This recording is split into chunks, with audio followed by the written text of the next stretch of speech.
मेरे प्यारे दोस्तों, आपको नमस्कार। A very good evening to all of you. Class 10 ABC के डियर स्टूडेंट्स, आई होप आप सब बहुत अच्छे होंगे और आपकी पढ़ाई लिखाई भी बहुत अच्छी चल रही होगी। और मैं बस इतना आपसे कहना चाहता हूँ कि इस संकट के समय को सब लोग बहुत मिल करके, बहुत ईमानदारी से और बहुत ही सच्चाई के साथ इसका निर्वहन करिए, ताकि जल्दी से जल्दी हम इस संकट से निकल सकें और इसके बाद फिर हम अच्छे से अपनी पढ़ाई को और लीड कर सकें। तो माय फ्रेंड्स, कल हम लोगों ने देखा कि किस तरह से हॉरिजॉन्टल पावर शेयरिंग होता है, how the horizontal power sharing is found, and at the same time we also saw how the vertical power sharing is found. तो ये दोनों चीज़ें हमने कल समझी, समराइज की। आज उसी ग्रुप में हम फिर से मतलब एक बार फिर आगे चलेंगे और देखेंगे कि अगली हेडिंग क्या है। चलिए, तो दूसरा हमने शायद कर लिया था कल कि श्रीलंका और बेल्जियम की एग्जांपल से देखा था कि कैसे सेंट्रल गवर्नमेंट, स्टेट गवर्नमेंट और मतलब जो लोकल सेल्फ गवर्नमेंट है वहाँ पर कैसे पावर को डिस्ट्रीब्यूट किया गया है।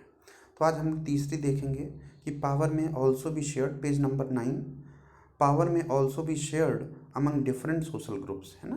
Power may also be shared among different social groups such as community government in Belgium is a good example of arrangement. Belgium में जो तीसरे टाइप की गवर्नमेंट है, जिसको हम लोग कम्युनिटी गवर्नमेंट कहते हैं, थर्ड लेवल ऑफ गवर्नमेंट, ठीक है ना। तो वहाँ पर डिफरेंट सोशल ग्रुप को किस तरह से पावर दी गई है उसके एग्जाम्पल से हम समझ सकते हैं। In Belgium is a good example of the arrangement. In some countries, there are constitutional and legal arrangements whereby socially weaker sections and women are represented in the legislature and administration. Now, we can easily see that in community government, what happens?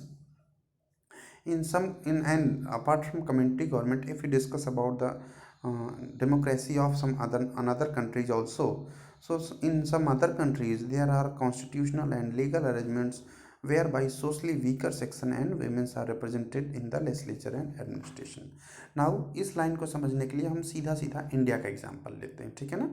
India के example से we can easily understand that India में constitution में जो weaker section है, जो समाज का कमज़ोर वर्ग है, हाँ, जो भी हो, चाहे जनरल कैटेगरी में आते हो, चाहे ओबीसी कैटेगरी में आते हो, चाहे एससी कैटेगरी में आते हो, चाहे एसटी कैटेगरी में आते हो, ठीक है, समाज का जो भी वीकर सेक्शन है उसको हम लोगों ने प्रेफरेंस दिया है, उसको हम लोगों ने कुछ आगे बढ़ने के लिए चांसेस दिए हैं। एट द सेम टाइम अगर हम फीमेल सेक्शन की बात करें तो जो फीमेल सेक्शन है, फीमेल सेक्शन को भी 33% reservation in the constitution of India it has been assigned.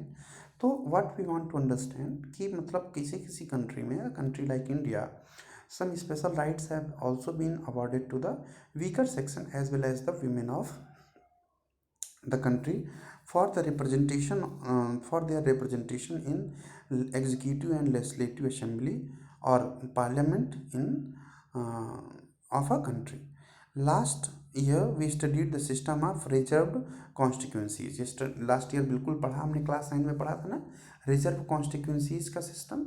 जब हम इलेक्शन के बारे में पढ़ रहे थे, पार्लियामेंट के बारे में पढ़ रहे थे, तो जब ये हुआ कि मतलब कैसे जो स्पेशल सीट्स रिजर्व की जाती हैं वीमेन के लिए, 33% रिजर्वेशन है, ठीक है, लोकल सेल्फ गवर्नमेंट के इलेक्शन में। और तो हमने लास्ट ईयर जो रिजर्व कॉन्स्टिट्यूंसीज के बारे में पढ़ा in assemblies and the parliament of our country. तो this type of arrangement is meant to give space in the government and administration to diverse social groups who otherwise would feel alienated from the government, ठीक है ना। तो this type of arrangement is meant to give space in the government and administration, ठीक है ना। ऐसा क्यों, ऐसा व्यवस्था क्यों की गई, ताकि गवर्नमेंट और जो कॉमन लोग हैं उनके बीच में थोड़ा सा स्पेस क्रिएट किया जा सके, ठीक है ना। जैसे common people are not directly responsible to the Prime Minister of India, ठीक है ना। अगर हमारा कोई प्रॉब्लम है तो हम लोकल व्यक्ति के पास जाएंगे। हम डेली अपनी सपोज दैट हम कहीं के, मान लीजिए आप मटिया बुरुज के रहने वाले हैं या आप खिदिरपुर के रहने वाले हैं, तो खिदिरपुर की प्रॉब्लम को बताने के लिए आप सीधा क्या प्राइम मिनिस्टर के पास चले जाते हैं या होम मिनिस्टर के पास चले जाते हैं या बंगाल के सीएम के पास चले जाते हैं क्या? नहीं। हम इसीलिए लोकल सेल्फ गवर्नमेंट की व्यवस्था की गई। लोकल लेवल पर एक ऐसी गवर्नमेंट जो आपके द्वारा चुनी गई हो उसकी व्यवस्था की गई है इंडिया में, ताकि हम अपनी समस्याएं उसको बताएं। हम अपनी समस्याएं अपने जो हमारा जो नगर है, हमारा जो एरिया है, उसमें जो काउंसलर है, पार्षद है, ठीक है ना, उसको हम बताते हैं कि नहीं कि हमारे यहाँ इसकी प्रॉब्लम है, हमारे यहाँ सीवेज की प्रॉब्लम है, हमारे यहाँ लाइट की प्रॉब्लम है, और वो अपने स्तर पर चीज़ों को दूर करता है। जब उससे भी काम नहीं बनता, देन हम उससे बड़े व्यक्ति को बताते हैं, देन फिर डिस्ट्रिक्ट लेवल के अधिकारी को बताते हैं, ठीक है ना। मतलब ये हमने जो तीसरे लेवल की गवर्नमेंट है इसकी व्यवस्था क्यों की? तो पॉइंट नंबर 1 कि जो समाज के पिछड़े लोग हैं, जो वीमेंस हैं, उनका डेवलपमेंट हो सके। पॉइंट नंबर 2, हम हमें और सरकार में, गवर्नमेंट में थोड़ा सा गैप क्रिएट हो, ठीक है ना। गवर्नमेंट भी खुल करके काम कर सके और हम भी खुल करके काम कर सकें, इसलिए हमने इन सब चीज़ों को अडॉप्ट किया। गैप कैसे क्रिएट होगा? जब बीच में कोई एक मीडिएटर आ जाएगा, बीच में कोई आपकी बात सुनने वाला आ जाएगा, तो फिर आप सीधे प्राइम मिनिस्टर को मतलब रिस्पॉन्सिबल नहीं करोगे, ठीक है ना। आप उसके माध्यम से काम कराओगे, जैसे पार्षद हुआ, जैसे ब्लॉक प्रमुख हुआ, जैसे जिला पंचायत अध्यक्ष हुआ, ठीक है ना। तो ये सब लोग भी काम करते हैं। This type of arrangement is meant to give space in the government and administration to diverse social groups who otherwise would feel aligned from the government. This method is used to give minority communities a fair share in power. Underline, ये method क्यों use किया गया कि 3 स्तर होने चाहिए और local level पर भी एक गवर्नमेंट होनी चाहिए। तो this method is used to give minority communities a fair share in power. Okay, in unit 2 we shall also look at various ways of accommodating social diversities, ठीक है ना। अब हम यूनिट 2 में जब पढ़ेंगे, जब भी यूनिट 2 का आप अध्ययन करेंगे, then you will also see कि we shall look at various ways, क्या डिफरेंट डिफरेंट वेज हैं ऑफ एकोमोडेटिंग सोशल डाइवर्सिटीज़, ठीक है ना। कैसे कैसे हम उसको एकोमोडेट करते हैं, सोशल डाइवर्सिटीज़ को कैसे कंसीडर करते हैं, इन सब में भी आपको जानकारी मिलेगी। Now we come on point number 4 and the last heading of your chapter. Power sharing arrangement can be seen in the way political parties, pressure groups and movements. फिर से 3 चीज़ आई, मैं शुरू में भी कई बार बता चुका हूँ कि पॉलिटिकल पार्टी, ठीक है ना, प्रेशर ग्रुप और मूवमेंट्स, ये तीनों अलग अलग बातें हैं, ठीक है ना। Political party means some state political party और सम रीजनल पॉलिटिकल पार्टी जो भी है। Then pressure groups, the groups that are made on the same ideology and work from outside of the government, and they try to create the pressure on the government for the fulfillment of their desire or their need. Such a kind of groups are called pressure groups. Okay, and movements, several times various kind of movement leaders are there, ठीक है ना। जैसे अन्ना हजारे ने 2012-13 में Lokpal movement चलाया था नई new Delhi में, ठीक है ना। तो बहुत सारे मूवमेंट समय समय से चलते रहते हैं, तो उन मूवमेंट्स को भी थोड़ा सा पावर शेयरिंग दी जाती है।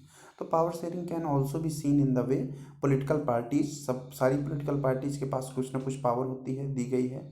Pressure groups and movements control और influence those in power. In a democracy the citizens must have freedom to choose among the various contenders for power, ठीक है ना। इन अ डेमोक्रेसी जो सिटीजन्स हैं उनके पास सीधा सीधा राइट होता है, मस्ट हैव फ्रीडम, उनको फ्रीडम होती है, to choose among various contenders for power. मतलब बहुत सारे जब रिप्रेजेंटेटिव इलेक्शन में खड़े हो जाते हैं, तो उन रिप्रेजेंटेटिव में से जो बेस्ट है किसी पब्लिक के लिए, उसको चुनने का राइट कॉमन लोगों को होता है। In contemporary democracies this takes the form of competition among different parties. बिल्कुल, और यही चीज़ें जो हैं कि हम जीतेंगे हम जीतेंगे, डिफरेंट डिफरेंट टाइप की पॉलिटिकल पार्टीज में कंपटीशन क्रिएट कर देता है, ठीक है। Such competition ensures that power does not remain at one hand, and such a kind of competition also emphasizes upon one point, that the power should not remain in one hand. In the long run, power is shared among different political parties and represent different ideologies and social groups. Long run में देखा जाए, अगर बहुत लंबे समय की बात की जाए, तो पावर शेयरिंग जो है, या ये जो पावर है, it should be presented in a long run, power is shared among different political parties. तो अगर जैसे बहुत समय अगर इंडिया के फ्रीडम के बाद से देखिए, तो पहले कांग्रेस पार्टी का रहा, फिर जनता पार्टी का शासन आया, फिर बहुत बार कोलिशन गवर्नमेंट बना, छोटे छोटे पार्टियों का मिल करके गवर्नमेंट बना, फिर भाजपा का भी शासन चल रहा है। तो अगर लॉन्ग रन में आप देखेंगे, तो you will find that power is shared among different different kind of political parties, है ना। Such competition ensures that power does not remain in one hand. In the long run, power is shared among the different kind of political parties that represent different ideologies। और वो सब political party की अपनी अलग अलग ideology होती है, ठीक है ना। वो जब आप और बड़े होगे, then you will find that which kind of political party is having what kind of ideology, वो यहाँ डिस्कस करने की चीज़ नहीं है। Such competition ensures that power does not remain at one hand. In the long run, power is shared among different political parties that represent different ideologies and social groups. Sometimes this kind of sharing can be direct when two or more parties form an alliance to contest election। कभी कभी क्या होता है कि चुनाव के पहले ही दो या दो से अधिक पार्टी आपस में मिल करके चुनाव लड़ती हैं, तो उनके बीच में पावर शेयरिंग पहले ही हो जाती है कि अगर आप जीतेंगे तो आपकी पार्टी का मुख्यमंत्री बनेगा, हम आपका सपोर्ट करेंगे। अगर हमारी पार्टी की सीट ज़्यादा आई तो हमारा मुख्यमंत्री बनेगा, आपकी पार्टी हमको सपोर्ट करेगी। कभी कभी इस एजेंडे पर भी चुनाव लड़े जाते हैं, और पहले से ही पावर शेयरिंग कैसी होगी, किसके पास कौन सा डिपार्टमेंट होगा, ये सब बटा हुआ होता है, ठीक है ना। फिर इलेक्शन लड़ते हैं। Sometimes this kind of sharing can be direct when two or more parties from an alliance to contest elections in their if their alliance is elected, then form a coalition government, है ना। और जब यदि उनका मतलब अगर वो लोग मिल करके सब जीत जाते हैं, then it is called a coalition government। underline this word coalition government। what do you mean by coalition government? साझा सरकार, कंबाइंड गवर्नमेंट, मतलब आपकी पार्टी की भी सरकार है, हमारी पार्टी की भी सरकार है। जब दो या दो से अधिक पार्टी मिल करके सरकार बना लेती हैं, then it is called coalition government, ठीक है, ठीक है ना। They form a coalition government and thus share power. In a democracy we find interest groups, okay, such as those of traders. अब बहुत बार ऐसा होता है कि हम मतलब बहुत सारे लोग होते हैं, कम्युनिटी होती है सोसाइटी में, जो अपने अपने इंटरेस्ट के लिए अपना अपना ग्रुप बना लेते हैं, अपने अपने भलाई के लिए। जैसे आपने देखा होगा, कोई गोल्ड स्मिथ्स ऑर्गेनाइजेशन हो गया, कोई ब्लैक स्मिथ्स ऑर्गेनाइजेशन हो गया, कोई क्लब के लोग हो गए, ठीक है ना, कोई मान लीजिए मर्चेंट्स का ऑर्गेनाइजेशन हो गया, क्लॉथ बेचने वालों का अपना एक अलग ऑर्गेनाइजेशन हो गया, ठीक है ना। और जो किराने के सामान बेचने वाले उनका एक अपना अलग ऑर्गेनाइजेशन हो गया, जो वॉशरमैन है उनका अपना अलग ऑर्गेनाइजेशन हो गया, टीचर्स का अपना अलग ऑर्गेनाइजेशन हो गया, ठीक है ना। तो समटाइम्स क्या होता है कि अपने इंटरेस्ट के आधार पर कई लोग अपने अपने लेवल के लोगों के साथ ग्रुप क्रिएट कर लेते हैं, ठीक है ना। Such as those of traders, businessman, industrialist, farmers and industrial worker. सबके अपने अपने अलग ग्रुप होते हैं, अपना ग्रुप लीडर होते हैं, ठीक है ना। दे also will have a share in government power. उनको भी कभी कभी गवर्नमेंट पावर दे देती है। मान लीजिए जहाँ से गवर्नमेंट को ये पता होता है कि यहाँ इन लोगों से हमको वोट मिल सकते हैं, तो वहाँ पर वो पावर देती है ऐसे लोगों को। They also will have a share in government power, either through participation in government committees और bringing influence on the decision making process. अब वो कैसे पावर उनको मिलती है? दो रूप में। जैसे पहला तो ये है कि या तो उनको गवर्नमेंट में पार्टिसिपेशन दिया जाता है, मतलब उनके कुछ लोगों को मंत्री वगैरह या इम्पोर्टेंट पोस्ट दिया जाता है, तो ये गवर्नमेंट में उनका या गवर्नमेंट कमिटीज़ में उनको मेंबर बना दिया जाता है, तो ये उनका पार्टिसिपेशन हो गया। या फिर दूसरा तरीका क्या है, और bringing influence on the decision making process, या फिर वो लोग क्या करते हैं, बाहर से ही इन्फ्लुएंस लाते हैं डिसीजन मेकिंग में। मतलब वो ये इन्फ्लुएंस लाते हैं कि ये चीज़ ठीक है, ये चीज़ ऐसा होना चाहिए, अपने हितों के आधार पर वो बातों को अपने मनवाते हैं। तो in unit 3 we shall study the working of political parties, pressure groups and social movements. और जब हम यूनिट 3 में पढ़ेंगे तो हम देखेंगे कि क्या फंक्शनिंग है, क्या स्टडी है working of social groups, working of political parties, pressure groups and social movements, कैसे कैसे ये फंक्शन करते हैं, क्या क्या इनके राइट हैं, क्या क्या इनके पैरामीटर हैं, ठीक है ना, क्या इनके बाउंडेशंस हैं, क्या लिमिटेशंस हैं, ठीक है ना, क्या रोल है इनका सोसाइटी में। तो इन सब चीज़ों के बारे में, पॉलिटिकल पार्टीज, प्रेशर ग्रुप्स और सोशल मूवमेंट्स के बारे में हम जब नेक्स्ट चैप्टर का अध्ययन करेंगे, मतलब यूनिट 3 का अध्ययन करेंगे, तब इसके बारे में फिर हम जानकारी लेंगे। तो with this thing this chapter is now ended, और आई होप ये चैप्टर आपको समझ में आया होगा। जहाँ कहीं ना समझ में आया हो आप प्लीज़ मुझसे एक बार फिर कंफर्म कर लीजिए, ठीक है ना। व्हाट्सएप पर पूछ सकते हैं, इस चैप्टर को सुनिए, जानकारी लीजिए, ठीक है ना। और भी जो चीज़ें आपको समझ में नहीं आई तो आप हमसे पूछ सकते हैं। अब आपका होमवर्क क्या है? अब आपका होमवर्क ये है कि ये एक्सरसाइज आपको करके दिखानी है। क्वेश्चन नंबर 1 2 3 4 5 6 7 8 9 8 7 क्वेश्चन हैं। ये पूरी एक्सरसाइज आपको करके, हाँ, 1 से 2 दिन के अंदर अंदर आपको सबमिट करनी है। यही आपका होमवर्क है। Please submit it, submit this exercise, okay, after doing it within 1 or 2 days, and you may submit it also in Google e-classroom and you may submit it also on WhatsApp, ठीक है ना। मैं चाहूँगा कि मैं इसको देखूँ। अगर आपने मेरे वीडियोस लगातार देखे हैं तो आई कैन रिक्वेस्ट यू कि प्लीज़ इस एक्सरसाइज को करिए और सबमिट करिए, ज़रूर आपके लिए हेल्पफुल होगा। एंड अपना ख्याल रखिए। All the best. That is sufficient for today. कल हम एक बार फिर एक्सरसाइज को डिस्कस करते रहेंगे और उसके बाद फिर हम नेक्स्ट चैप्टर की ओर बढ़ेंगे। तो that is sufficient for you today. All the best. Take care about yourself. Keep yourself healthy, wealthy, and prosperous. We'll meet in next video very soon.